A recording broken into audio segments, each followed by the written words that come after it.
रांची जिले के उप विकास आयुक्त श्री दिनेश यादव जी, अनुमंडल पदाधिकारी श्री उत्कर्ष कुमार,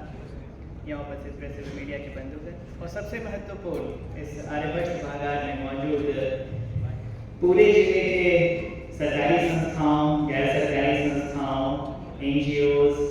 सिविल सोसाइटीज तथा अन्य सभी ऐसे संस्थाएं जो कि इस कार्यक्रम के प्रति आकर्षण महसूस कराकर यहाँ पर उपस्थित हुए हैं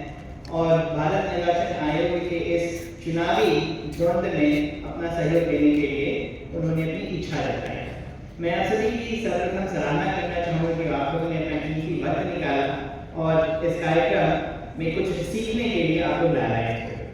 बहुत विस्तार से आपको विकास आयुक्त महोदय और अनुमंडल पदाधिकारी के द्वारा इस कार्यक्रम के बारे में इसके जो भी विभिन्न दृष्टांत हो सकते हैं उसके बारे में आपको विस्तार से अवगत कराया है। मैं तो सिर्फ कुछ दार्शनिक व्यक्तित्वों पर ही आपके साथ चर्चा करना चाहूँगा उस पूरे इलेक्शन की फिलॉसफी को लेकर कि आखिर आप सभी को यहाँ क्यों बुलाया गया है, ये voter awareness forum, election literacy, तो सब फैंसी वर्ड्स हैं, बट एक्चुअली इनका रोल और क्या इम्प्लीकेशन है, आपका क्या इसमें सहयोग हम लोग को अपेक्षित है और कैसे हम लोग आपके साथ कदम मिलाकर इस पूरे निर्वाचन को बहुत ही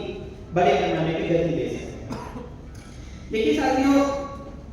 हम सभी डेमोक्रेटिक कंट्री में रहते हैं। डेमोक्रेसी की परिभाषा आप सभी को मालूम ही है कि हम पर कौन राज करे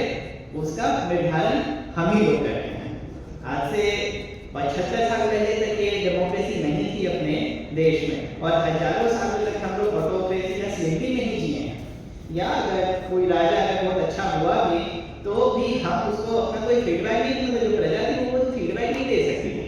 कि यहाँ पे सड़क बननी चाहिए, हम गरीब हैं तो हमारे लिए कुछ मदद होनी चाहिए। ये सब कंसेप्ट नहीं रहा था हजारों सालों तक। ये एक बहुत ही नवीन कंसेप्ट है डेमोक्रेसी का, जो कि कम से कम अपने देश में बहुत अच्छे से बीते 75 वर्षों से निभाया जा रहा है।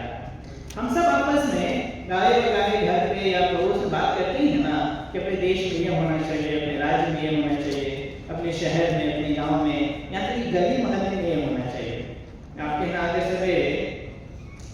चापाकल में पानी नहीं आ रहा हो या फिर आपके यहाँ का जो सड़क है वो टूट फूट गया हो, आने जाने की सुविधा प्रभावित हो गई हो, बगल में स्कूल या कॉलेज या हॉस्पिटल नहीं सही तरीके से काम कर रहे हो, तो नेचुरली आपको क्रोध आता है, गुस्सा आता है। आप अपने अधिकारी, अपने जनप्रतिनिधि के पास अपनी शिकायत लेके जाते हैं और वो काम भी करता है। तो ये दर्शाता है कि असल शक्तिशाली यहाँ पर जनता ही है, आप ही हैं। और अगर इस जनता ने ही अपनी शक्ति चुनाव के माध्यम से नहीं दिखाई तो जो प्रेशर, जो दबाव, जो काम करने का अनुशासन हम अपने जनप्रतिनिधि अधिकारी से एक्सपेक्ट कर सकते हैं वो हम नहीं कर रहे हैं। तो अगर अपने समाज को, अपने राज्य को, अपने इस पूरे सिस्टम को ही अगर मजबूत करना है तो उसमें कुछ लोग का नहीं, इस पूरे देश के 150 करोड़ की जनता का जब तक सहयोग नहीं मिलेगा, जब तक इन्वॉल्वमेंट नहीं होगा, ये संभव नहीं होगा। अब कहाँ पे परेशानी आ रही है यह सुनिए और कहाँ पर आपका हो रहा है। अभी तक तो मैंने आपको इलेक्शन के महत्व के बारे में बताया, हो सकता है आपको उसके बारे में मालूम होगा और आप अपने जिम्मेवारियों से ठीक ठाक वाकिफ भी होंगे। कहाँ परेशानी और क्यों हम लोग आज यहाँ पे बैठे हैं और क्या हमको ऑप्शन मिलना चाहिए। रांची जिला 18 प्रखंड और एक बहुत बड़े नगर निगम क्षेत्र जिसको शहरी क्षेत्र कहते हैं उससे बना हुआ है। यहाँ की कुल आबादी तकरीबन 35 लाख है।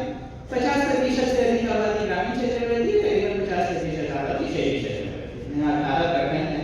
ब्लॉक जिसको बोलते हैं ग्रामीण प्रखंड, वहाँ पे लगभग 17 लाख की आबादी है और इस तरीके से शहरी क्षेत्र में भी तकरीबन 15-16 लाख की आबादी है।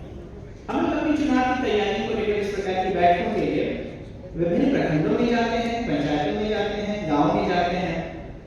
वहाँ के मतदाताओं से भी बात करते हैं और सामान्य रूप से इलेक्शन की जो व्यवस्थाएं हैं, बूथ का अरेंजमेंट, बूथ पे पोलिंग पार्टी फोर्सेस जब जाएंगे एक दिन पहले वोट कराने के लिए तो उनके रहने, ठहरने, खाने पीने की सुविधा इत्यादि जो सामान्य प्रक्रियाएं होती हैं, बूथ लेवल ऑफिसर के लेवल पे कुछ एकेडमिक एक्सरसाइज किए जा रहे होते हैं, उनसे भी